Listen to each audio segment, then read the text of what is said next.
कई पीढ़ियों से कांग्रेस के साथ हैं। आशा जी के बड़े भाई हैं। इससे पहले विधायक दल के नेता थे छत्तीसगढ़ में। फिर मैनिफेस्टो जो कमेटी बनी उसकी अध्यक्षता इन्होंने की और राहुल जी से उसको रिलीज करवाया और उसी मैनिफेस्टो की वजह कर लोगों ने विश्वास करके वोट दिया और छत्तीसगढ़ में कांग्रेस की सरकार बनी, जिसमें नंबर 2 मंत्री के रूप में, वरिष्ठ मंत्री के रूप में टी.एस. सिंहदेव भी छत्तीसगढ़ में काम कर रहे हैं। एक मामला बराबर आता है ओपीएस का, यानी ओल्ड पेंशन स्कीम का, जो छत्तीसगढ़ में लागू हुई है, उस पर विस्तार से सिंहदेव साहब आपसे बातें करेंगे। मैं आपसे कुछ स्थानीय बातें करना चाहता हूँ। मैं यहाँ तीसरी बार विधानसभा के इलेक्शन में डलहौजी में आया हूँ आशा जी के लिए, लोगों को वोट मांगने के लिए। लेकिन हम लोगों की भी खुशकिस्मती है और इस क्षेत्र का भी ये है डलहौजी का कि अभी हम एक जगह हम लोग साला गांव में थे, भले माता मंदिर के ठीक पास हमारा गांव है। तो किसी ने, बीजेपी वाले ने पूछ दिया, लिख दिया कि आशा कुमारी जी ने किया क्या है। तो वहां के प्रधान ने कहा कि मैंने पूछ दिया उससे कि बचा क्या है, और उसके बाद उन्होंने, हम लोगों को भी अपनी जानकारी नहीं थी, प्रधान जी ने जो काम गिनाना शुरू किया। अभी आशा जी के छोटे भाई अभी साथी बैठे हम लोगों के, वो भी हम लोगों के साथ थे। तो नाम जो काम जो गिनाना शुरू किया कि इस सड़क से लेके, स्कूल से लेकर के, ये जो पुलिया बनी है उससे लेके, ये बिजली वाला जो मामला है, लगातार गिनकर। तो स्वाभाविक रूप से ऐसे उम्मीदवार के बारे में वोट मांग के हम लोगों को भी अच्छा लगता है, गौरवान्वित महसूस करते हैं। आशा जी पिछले 6 बार से डलहौजी के लोगों ने आशा कुमारी जी को अपना विधायक बनाया और ये डलहौजी के लिए भी गर्व की बात है, हमारे कांग्रेस के लोगों के लिए भी गर्व की बात है कि पूरे देश में आशा जी शायद अकेली महिला है जो 6 बार एक ही विधानसभा क्षेत्र से, या किसी भी विधानसभा 6 बार विधायक रहने वाली एक पार्टी से और एक लगातार संगठन से आशा जी है। और जो माहौल हम लोग देख रहे हैं डलहौजी का, ये लगता है कि 7वीं बार भी वो निश्चित रूप से डलहौजी की विधायक बनेगी और देश में एक नया रिकॉर्ड बनेगा। महिला समाज 2017 में आया, डलहौजी के लोगों ने उस बार भी उनको जिताया।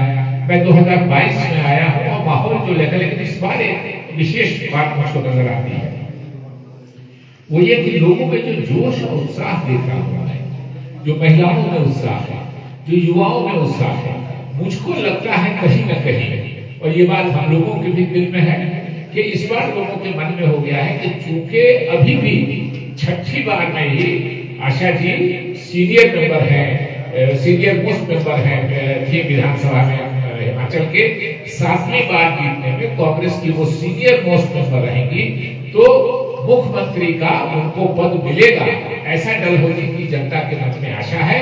और हम सब लोग भी अपने कांग्रेस हाईकमान से अपील करेंगे कि निश्चित रूप से जब ये 7वीं बार हमारे जीते आशा जी, तो उनको मुख्यमंत्री बनाने के लिए, क्योंकि कांग्रेस में इस परंपरा है कि हम पहले से मुख्यमंत्री का नाम की घोषणा नहीं करते हैं। हमारे विधायक जो जीत के आते हैं उनकी राय से, जो हमारा आला कमान है, जो हमारे ऊंचे हैं, हमारे अध्यक्ष हैं, हमारे पूर्व अध्यक्षगण हैं, सोनिया जी हैं, राहुल जी हैं, और कांग्रेस के जो वरिष्ठ नेता हैं, वर्किंग कमेटी के मेंबर्स हैं, इनसे विचार विमर्श करके फाइनल होता है मुख्यमंत्री का। लेकिन डलहौजी का अधिकार बनता है और डलहौजी के लोग, इसीलिए मैं जहां जा रहा हूं वोट मांगने से पहले कहने लगते हैं कि नहीं, हम लोग बिल्कुल इस बार कोई ये नहीं है, ये फॉरवर्ड नहीं है, पिछली बार मार्जिन कम हुई थी, इस बार मार्जिन, मैंने कहा उनसे कि कम मार्जिन से जो जीत के जाता है नेता, उसको लोग मार्जिन पूछ के थोड़ा ये करते हैं। तो लोगों ने कहा कि आप निश्चित रहिए, इतने मार्जिन से आशा जी जीतेंगे यहाँ से, जिनके हिमाचल प्रदेश में कम लोग उतने वोट से जीतेंगे जितने वोट से आशा कुमारी जी 7वीं बार यहाँ से हमारी डलहौजी की विधायक बनेंगी। तो निश्चित रूप से एक अच्छी पार्टी की अच्छी महिला, और उनके काम करने पर सोनिया जी राहुल जी को भी ये था, इसीलिए वो पहले अखिल भारतीय कांग्रेस कमेटी की सचिव थी। एआईसीसी की सचिव होता है, एआईसीसी में जनरल सेक्रेटरी, उसके बाद सचिव, और दोनों मिलकर काम करते हैं। लेकिन अच्छे काम करने की वजह से उनको प्रमोशन दे करके महासचिव बनाया गया पंजाब का। ये हिमाचल के लोगों से ये बात, डलहौजी और मनीखेत के लोगों से ये बात छुपी हुई नहीं है। तो स्वाभाविक रूप से अच्छी पार्टी की अच्छी उम्मीदवार, जिनका लोगों से स्नेह है, मैं जा रहा हूं जयराम ठाकुर जी की सरकार के बारे में लोग चर्चा करते हैं, और बातचीत से लोगों ने हमको अंदाजा किया कि जब किसी से विदाई होने लगती है तो लोग कहते हैं जयराम जी की। तो अब जयराम ठाकुर जी को हिमाचल की जनता ने जयराम जी की कहने का समय बना लिया है कि अब आप अपने घर जाइए, अब कांग्रेस की सरकार यहाँ आएगी और आशा कुमारी जी मजबूती से डलहौजी का प्रतिनिधित्व करेंगी, कांग्रेस सरकार का प्रतिनिधित्व करेंगी। और निश्चित रूप से जो माहौल मैं देख रहा हूँ वो लगता है कि भारी मतों से आशा कुमारी जी की जीत होगी। अगर और कोई साथी मुझसे कुछ पूछना चाहते हो तो पूछ सकते हैं, और नहीं तो एक स्कीम यहाँ बहुत ही चर्चा में है, जहाँ वहाँ राजस्थान में वो स्कीम लागू हुई है, छत्तीसगढ़ में लागू हुई है। बीजेपी बिल्कुल खिलाफ है उस स्कीम के, और चूंकि इन्होंने लागू किया है, इनके मैनिफेस्टो में था और इनके मैनिफेस्टो से ही सरकार बनी, इन्होंने घोषणा भी कर दी। इसलिए छत्तीसगढ़ के हमारे मंत्री सम्मानित टीएस सिंहदेव जी, जो आशा जी के बड़े भाई भी हैं, वो आपको संबोधित करेंगे। और वहाँ ये लागू है, और वहाँ के कर्मचारी अब जैसे रिटायर होंगे, करीब 3.5 लाख हमारे कर्मचारी हैं, 90,000 कर्मचारियों को तो पुरानी पेंशन स्कीम के तहत मिल ही रहा है।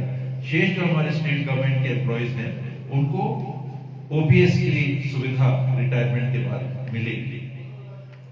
आप भी जानते होंगे, लेकिन क्योंकि गलतफहमियां हैं तो मैं थोड़ी डिटेल में बता देता हूं कि एनपीएस और ओपीएस में अंतर क्या है। एनपीएस एक इंश्योरेंस बेस्ड स्कीम है।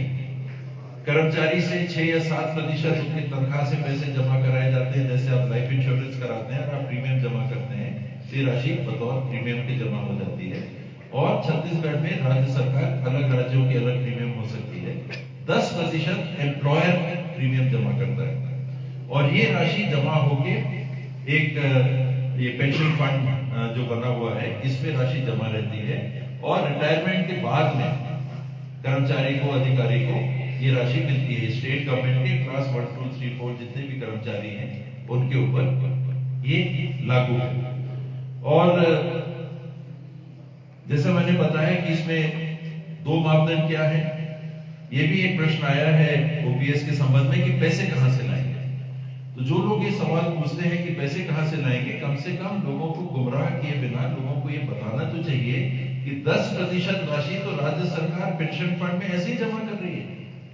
पैसे कहां से आएंगे का जो सवाल है ये तो यही उत्तरित हो जाता है। और कर्मचारियों से जो आप 6 या 7% उनके बतौर शेयर ले रहे हैं, ये राशि भी कर्मचारियों के पास उनके परिवारों के पालन पोषण के लिए उनके सेवा काल में भी उपलब्ध रहेगी।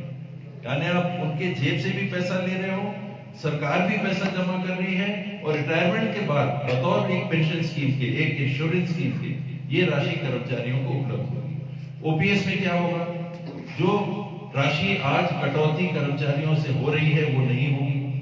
राज्य सरकार जो 10 ओपीएस में जा रहे हैं वो हमको पैसे वापस कर दो भैया, हमारे पैसे आपके पास जमा है। वो कह रहे नहीं, हम पैसे वापस नहीं करेंगे, जब मैच्योर होगा तब देंगे। इंश्योरेंस पॉलिसीज के बारे में भी आप जानते हो कि बीच में भी आप तोड़ना चाहो तो तोड़ सकते हो, पैसे वापस ले सकते हो। लेकिन ये है भाजपा की केंद्र सरकार की पब्लिक के पैसे, कर्मचारियों के पैसे, अधिकारियों के पैसे, उनके तनख्वाह के पैसे, राज्य सरकार के 10% आपने ले तो लिए। अब हम कह रहे हैं कि हमको वो स्कीम नहीं चाहिए, हम उसका लाभ नहीं लेंगे, हमारी मूल जो रकम है उसको वापस दे दो, वो वापस भी नहीं करें। ये छोटे में ओपीएस और एनपीएस की कहानी है। हिमाचल प्रदेश में कांग्रेस की सरकार ओपीएस लागू करेगी। एक बात थोड़ा